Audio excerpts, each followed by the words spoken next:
Halo teman-teman Independent Hackers, jumpa lagi dengan aku Esti dan samping aku Bintang. Ya, kali ini kita mau Q&A ya. Kak Bintang, banyak banget nih teman-teman Independent Hackers yang mau tanya-tanya Oke, pertanyaan sumbernya dari mana itu? dari Instagram dan komentar di YouTube, Kak. Oke. Oke, nih pertanyaan yang pertama. Ceritain singkat dong bagaimana berdirinya komunitas Independent Hackers.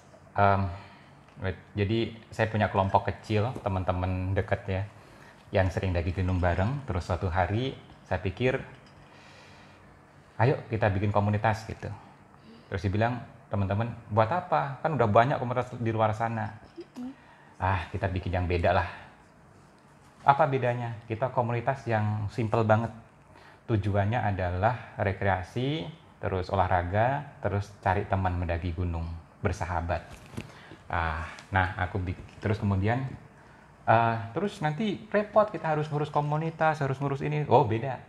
Ini komunitas yang nggak perlu diurus dari pusat. Ini komunitas yang open source, yang setiap orang itu boleh membuat kegiatan sendiri-sendiri. Fungsi kita itu hanyalah mempertemukan antara satu orang dengan orang lain, para independent hikers atau pendaki-pendaki mandiri ini, supaya bisa ketemu mendaki bareng gitu.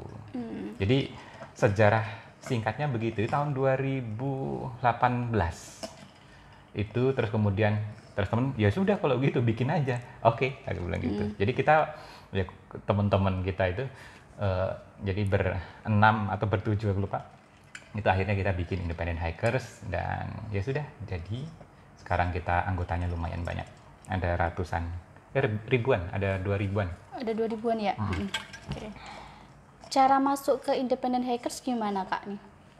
Daftar cukup di www.independenthikers.com.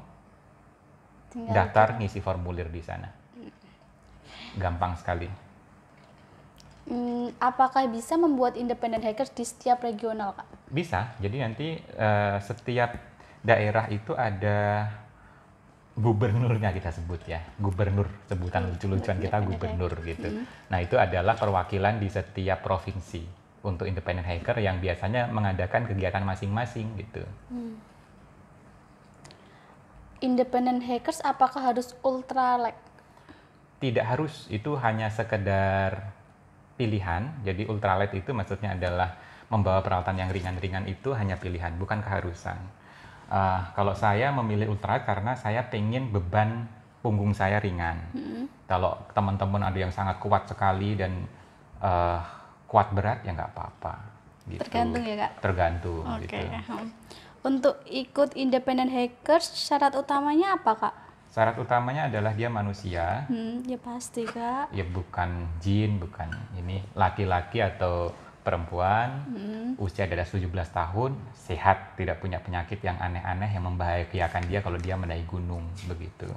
Oke. Ini ada lagi nih yang menarik. Filosofi logonya dong, Kak, masih penasaran. Filosofi logo, mungkin untuk memperjelas, tak buka dulu logonya Independent Hikers ya. Jadi saya bukan orang yang sok filosofis gitu, nggak. Cuma cara yang simple banget. Jadi filosofinya ya filosofi sederhana itu tadi. Jadi kalau kamu lihat, ini adalah logo Independent Hikers. Ini adalah sebetulnya gambar 2 gunung dan 1 matahari. Apa yang mau disampaikan dari sini bahwa Independent Hikers adalah simple, sederhana, gampang.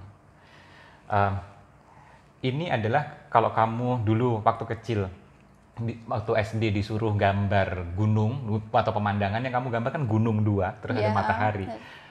Dengan itu adalah otak simple, gambar yang sangat simple dan semua orang paham, semua orang bisa melakukannya. Mudah Itulah gitu Independent ya? Hikers. Artinya Independent Hikers, hampir semua orang boleh gabung Independent Hikers. Independent Hikers untuk gabungnya sangat simpel sekali. Kamu nggak harus ketemu, nggak harus ada seleksi yang ketat, nggak harus ada semacam ospek begitu, nggak ada.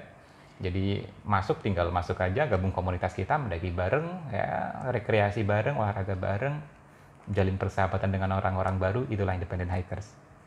Oke. Independent Hackers mau kemana, Kak? Sepertinya kok nggak terkonsep ya? Itu dia. konsep independent hackers adalah tidak ada instruksi dari pusat. Saya tidak ingin menjadi orang yang paling penting dalam independent hackers. Jadi setiap anggota independent hackers adalah penting. Setiap anggota independent hackers adalah pemeran utama. Makanya banyak orang yang salah paham. Udah gabung independent hackers kok nggak ada perintah dari Atasan. Saya bukan atasan Suruh ngapain kamu. ya gitu ya. Kok nggak ada instruksi ini itu. Saya nggak perlu lakukan instruksi itu. Tujuan kamu gabung ke komunitas independent hackers adalah mencari teman mendaki gunung. Titik. Ketika kamu dapat teman, kamu mau aktivitas apa? Terserah. Ya. Gitu. Ya memang kita ngadain kegiatan-kegiatan bareng, misalnya kayak camping ceria, mendaki gunung bareng. Tapi kamu ikut atau tidak ikut, nggak ada masalah. Begitu. Jadi bukan sebuah organisasi yang, wah, konsep organisasi ini adalah kita pengen memajukan olahraga mendaki gunung di Indonesia. Enggak ada urusan dengan itu saya. Terus kemudian independent hacker juga nggak ada urusan dengan kita ingin melestarikan gunung, menjaga kebersihan gunung. Kalau kamu pengen melestarikan gunung, menjaga kebersihan gunung, janganlah mendaki gunung. Karena ketika kita sudah mendaki gunung, mau nggak mau kaki kita menginjak rumput yang ada di gunung dan itu menjadi tidak lestari. Cara terbaik untuk melestarikan gunung adalah biarkan gunung tetap begitu, jangan kamu sentuh, jangan kamu injek-injek, jangan kamu daki. Itu kalau kamu pengen melestarikan gunung. Ya, tapi saya menghargai orang-orang yang punya usaha melestarikan gunung, apapun itu caranya, silakan. Tapi kalau kamu tanya idealisme di independent hackers, enggak seperti itu. Saya rasional orangnya, tidak idealis. Bagaimana cara kita menjelaskan ke orang lain yang masih konsepnya itu konvensional akut, Kak? Ya nggak apa-apa, itu kan haknya dia sendiri. Misalnya dia senang bawa peralatan yang berat, atau dia suka dengan mendaki bareng-bareng dan membawa peralatan sendiri-sendiri, membawa satu peralatan bareng-bareng gitu, ya nggak apa-apa, itu haknya mereka. Ada kelebihan, ada kekurangan. Kekurangan independent hikers atau ultralight itu, atau independent hiking, mendaki dengan membawa semua peralatan sendiri adalah satu orang harus punya peralatan sendiri, dan itu kan butuh biaya tersendiri. Iya. Juga karena kita harus membawa semua peralatan sendiri, mau nggak mau beban kita tanggung sendiri. Kalau mendaki bareng-bareng, kelebihannya adalah tidak semua, kita nggak harus punya peralatan sendiri semuanya. Kita mungkin cuma punya gitu ya. jaket, sleeping bag, matras sudah cukup. Tenda bisa ngikut yang temennya, kompor bisa ngikut temennya, gitu ya? nebeng bisa. Itu kelebihannya. Cuma kelemahannya adalah nanti bisa terjadi iri-irian kadang kadang tidak kompak, atau kadang satu orang menghabiskan banyak jatah makanan dan minuman, yang lain nggak kebagian. Itu beberapa kali terjadi, meskipun tidak semua. Tapi kalau kamu dapat kelompok atau tim yang kompak dan kamu bisa happy mendaki bareng-bareng dengan konsep konvensional, oke, silakan. Kalau saya pribadi memang lebih menyukai satu tenda tidur sendiri gitu. Untuk orang yang penakut tentu saja itu bukan pilihan, tapi untuk saya nggak ada masalah, saya tidur sendiri di tenda begitu. Oke. Apa ada batas maksimum berat dalam kategori ultralight, Kak? Tiap orang punya batasan yang beda-beda. Kalau saya membatasi sendiri 5 kg. Ada yang membatasi 6 kilo, ada yang 7 kilo, ada yang mungkin lebih gitu. Mana yang benar? Semuanya benar. Itu kan cuma batasan yang dibikin sendiri-sendiri, bukan diatur oleh pemerintah kan. Kalau di Indonesia kamu nggak boleh punya senjata api, ya kan? Kamu bisa di penjara punya senjata api. Di Amerika punya senjata api, bebas, boleh. Di Indonesia kamu pakai ganja, masuk penjara. Pasti. Iya. Beberapa negara Eropa melegalkan ganja, gitu. Jadi itu kan batasan-batasan yang tidak ditentukan pemerintah. Jadi soal berat gitu. Jadi nggak ada masalah. Berapa batasnya? Kalau saya 5 kilo.